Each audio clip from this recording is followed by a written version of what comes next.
العلم هو النور الهادي والمفتاح لكل الخير من يريد الله به خيرا. السلام علیکم ورحمۃ اللہ وبرکاتہ.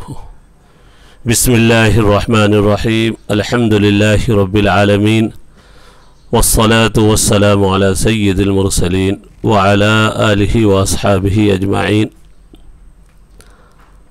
عزیز طلبہ، حسامی کا یہ سبق ہے.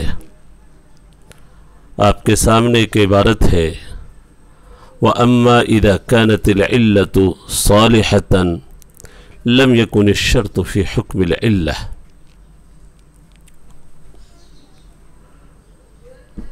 کل کے سبق میں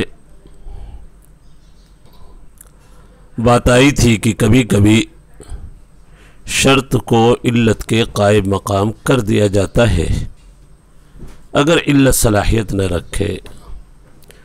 جیسے راستے پر کسی نے کنواں گڑھا کھود دیا، اس میں کوئی گر کر مر گیا تو اصل ہلاکت کی علت ثقل ہے، جسم کا بوجھل ہونا ہے، لیکن اس میں صلاحیت نہیں ہے چونکہ ثقل امر طبعی ہے، فطری ہے، اس میں اس کی جانب سے کوئی تعدی نہیں.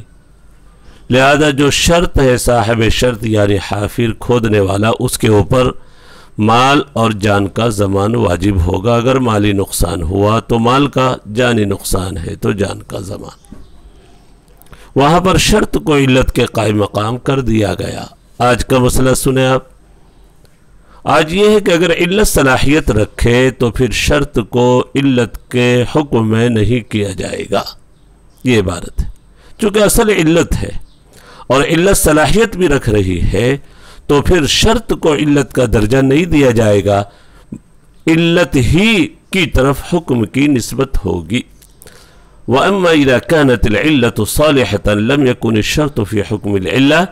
علت جب صلاحیت رکھے تو شرط نہیں ہوگی علت کے حکم میں. مثال اس کی دی جا رہی ہے، شرط اور علت دونوں کا اجتماع ہے لیکن علت خود صلاحیت رکھ رہی ہے. اس کی مثال سنیے، شہود شرط اور شہود یمین. قصہ یہ ہے کہ ایک شخص کا نکاح ہوا، ابھی دخول نہیں کیا. دخول سے پہلے نصف مہر واجب ہوتا ہے اگر طلاق کی نوبت آ گئی.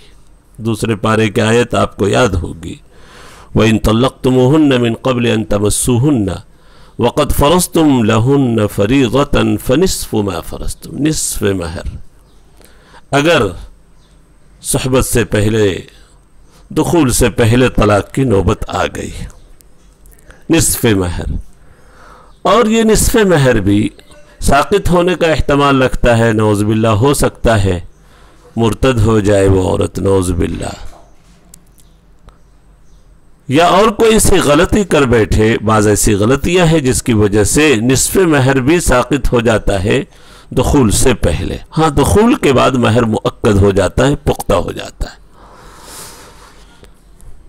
تو وہ عورت جس سے نکاح ہوا، ابھی دخول کی نوبت نہیں آئی، دو گواہ پہلے گواہی دے رہے ہیں. کس نے اپنی بیوی سے کہا اگر تو گھر میں داخل ہوگی تو تجھے طلاق.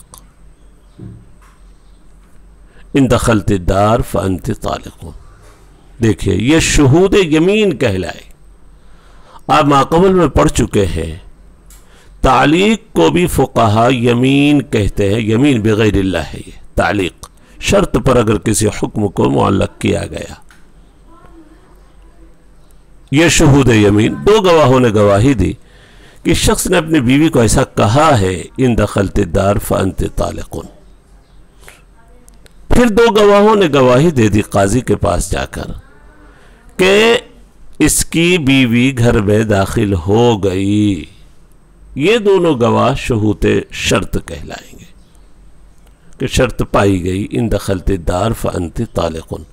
پہلے والے دونوں گواہ شہود یمین اور دوسرے دو گواہ شہود شرط.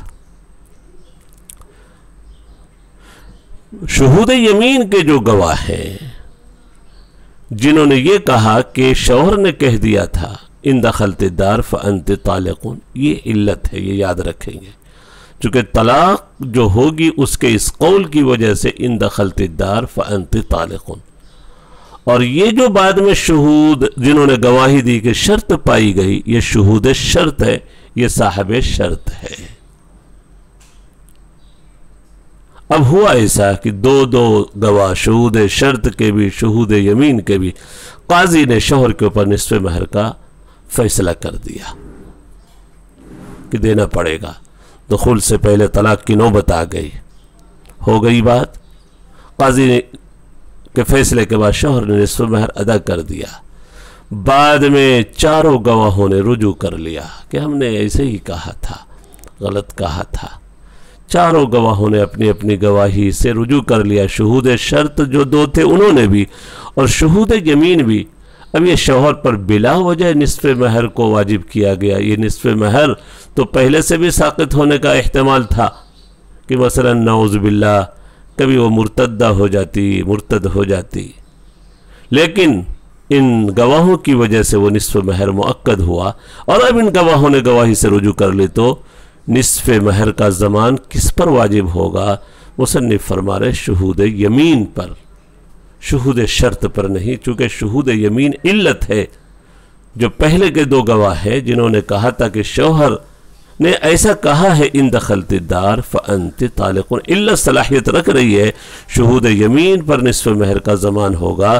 شہود شرط جو بعد میں جنہوں نے گواہی دی کہ شرط پائی گئی، ان دو گواہوں پر نہیں، چونکہ یہ صاحب شرط ہے اور پہلے کے دونوں گواہ شہود یمین ہے، اور شہود یمین میں علت بننے کی صلاحیت ہے۔ جی وَأَمَّا إِذَا كَانَتِ الْعِلَّةُ صَالِحَةً، جب علت صلاحیت رکھے تو شرط علت کے حکم میں نہیں ہوگی، اسی لیے ہم نے کہا شہود شرط اور شہود یمین اذا رجعوا جميعاً، جب کہ سب کے سب رجوع کر لے وہ اپنی گواہی سے بعد الحکمی، فیصلے کے بعد، ان الزمان علی شہود الیمین، زمان شہود یمین پر ہوگا، اس لیے کہ وہ شہود علت ہے، علت کے گواہ اور علت صلاحیت رکھ رہی ہے۔ ایک اور مسئلہ چھوٹا سا ہے، وہ بھی پڑھ لیتے ہیں، نیچے کی عبارت، علت اور سبب کا اجتماع ہو جائے۔ ابھی جو اجتماع ہوا تھا علت اور شرط کا ہوا تھا، علت اور سبب کا اگر اجتماع ہو جائے تو ظاہر ہے علت صلاحیت رکھ رہی ہے، تو پھر حکم کی نسبت سبب کی طرف نہیں ہوگی بلکہ علت کی طرف ہوگی۔ جی دیکھیں کیا ہے علت اور سبب کا اجتماع؟ وہ ایسی عورت ہے، ابھی جو مثال بات آئی، صرف نکاح ہوا، دخول کی نوبت نہیں آئی، نصف مہر واجب ہوتا ہے، وہ بھی ساقط ہونے کا احتمال ہوتا ہے ارتداد وغیرہ کی وجہ سے۔ دو گواہ یہاں پر بھی ہے، بلکہ چار گواہ۔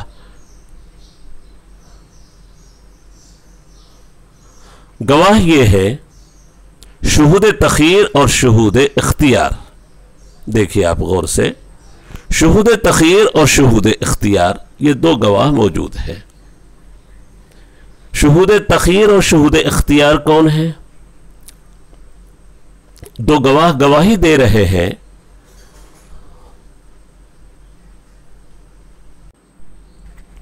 جی شہود تخیر اور شہود اختیار۔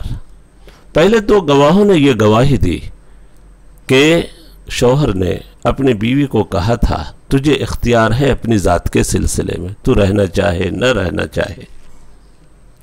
یہ شہود تخیر ہے، دو گواہوں نے گواہی دی کہ شوہر نے اپنی بیوی سے ایسا کہا۔ پھر دو گواہوں نے گواہی دی کہ عورت نے کہہ دیا اخترت نفسی، میں نے اپنے آپ کو اختیار لے لیا، مجھے نہیں رہنا ہے۔ قاضی نے طلاق کا فیصلہ کر دیا، ہو گئی، تفریق کی نوبت آ گئی، نصف مہر کو واجب کر دیا۔ اب دونوں گواہوں نے، چاروں گواہوں نے اپنی اپنی گواہی سے رجوع کر لیا، شہود تخیر نے بھی اور شہود اختیار نے بھی۔ یہ نصف مہر ساقط ہو سکتا تھا لیکن شوہر کو دینا پڑا، تو اب یہ نصف مہر کا زمان کون دے، شہود تخیر یا شہود اختیار؟ آپ سمجھ سکتے ہیں شہود تخیر تو محض ایک سبب ہے۔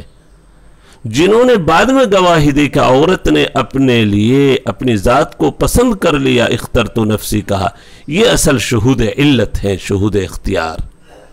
ان کے اوپر نصف مہر کا زمان واجب ہوگا شہود اختیار پر، چونکہ وقوع طلاق کی علت یہ شہود اختیار کی گواہی ہے۔ کتنا بھی کہتا رہے کہ تجھے اختیار ہے تجھے اختیار ہے، جب تک عورت اپنے لیے اختیار نہیں لے گی طلاق کی نوبت نہیں آئے گی۔ شہود تخیر اور شہود اختیار جب یہ دونوں جمع ہو جائے طلاق اور عتاق میں، پھر فیصلے کے بعد سب رجوع کر لے تو زمان شہود اختیار پر ہے، اس لیے کہ وہ علت ہے، لأنه العلہ۔ اور تخیر تو محض ایک سبب ہے، تخیر تو محض ایک سبب ہے۔ تو شہود تخیر اور شہود اختیار دونوں کا اجتماع ہوا، سبب علت کے اندر صلاحیت ہے، اس لیے حکم کی نسبت سبب کی طرف نہیں بلکہ علت ہی کی طرف ہوگی۔ یہ تو طلاق کی بات تھی، عتاق میں بھی ایسا ہو سکتا ہے۔ غلام کو کہہ دے انت حر ان شئت، مصنف نے کہا تھا فی الطلاق والعتاق، دون طلاق کی تو مثال دے دے، عتاق میں بھی ایسا ہو سکتا ہے۔ غلام کو کہا تو آزاد ہے اگر تو چاہے، یہ تخیر ہوئی۔ دو گواہوں نے گواہی دی کہ ایسا کہا تھا اپنے غلام سے، پھر دو گواہوں نے گواہی دی کہ غلام نے ایسا کہا تھا کہ میں نے اپنی آزادی چاہ لی، شئتو میں نے چاہ لیا۔ یہ شہود اختیار ہوں گے بعد والے، غلام کی آزادی کا فیصلہ ہو گیا، بعد میں گواہوں نے گواہی سے رجوع کر لی۔ اب یہ غلام کی قیمت کا زمان کون دے گا؟ شہود اختیار، یہ شہود علت ہے۔ ترجمہ پھر سے دیکھیں، علت اور سبب جمع ہو جائے، سقط حکم السبب، سبب کا حکم ساقط ہو جائے گا، کہ شہود تخیر، جیسے شہود تخیر اور اختیار اذا اجتمعوا فی الطلاق والعتاق، جب طلاق اور عتاق میں دونوں کا اجتماع ہو جائے پھر وہ رجوع کر لیں فیصلے کے بعد، ان الضمان علی شہود الاختیار، زمان واجب ہوگا شہود اختیار پر، اس لیے کہ وہ شہود علت ہے، والتخیر سبب، اور تخیر تو محض ایک سبب ہے۔ یہاں تک سبق، وہ اللہ تبارک و تعالی ہم سب کے لیے سمجھنا آسان فرمائے۔ وصلی اللہ علی النبی الکریم۔ السلام علیکم ورحمۃ اللہ وبرکاتہ۔ السلام عليكم، لا تنسوا الاعجاب بالفيديو والاشتراك في القناة تشجيعا لنا لنستمر بنشر المزيد إن شاء الله.